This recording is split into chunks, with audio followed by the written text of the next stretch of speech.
À l'occasion de la Journée internationale des droits de l'enfant, l'association L'Enfant Bleu dévoile une nouvelle campagne choc.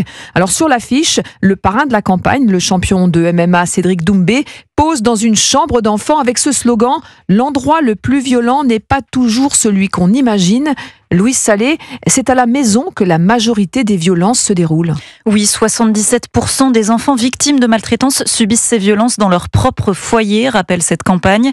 C'est aussi le constat que fait l'association Papillon, qui a placé des boîtes aux lettres dans les cours d'école pour recueillir la parole des enfants. Des situations de violence intrafamiliales y sont décrites. Laurent Boyer, président fondateur. En termes de proportion, on a à la fois des violences physiques, des punitions qui sont très lourdes, des enfants qui sont enfermés tout un week-end parce qu'ils ont fait une bêtise, sans pouvoir manger. Il y en a, je me rappelle même d'une enfant qui avait été obligée de faire un petit trou dans le placard de sa chambre pour se mettre de la nourriture quand elle était punie.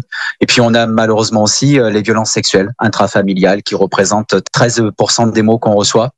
Et si la situation racontée est grave, elle peut faire l'objet d'un signalement. C'est ce qu'il s'est passé il y a 2 ans pour la petite Lily. Cette fille avait dénoncé un viol subi par son grand-père. Elle a cité un prénom et elle nous a dit que cette personne mettait sa partie du bas à lui, dans sa partie du bas à elle. Forcément, quand on a reçu ce mot, on l'a reçu le jour même à midi et à 14h, il y avait un signalement qui était adressé au procureur de la République de l'Ain. Grâce à Lily, 2 de ses cousines ont été aussi identifiées comme étant victimes et 2 ans après, son grand-père a été condamné.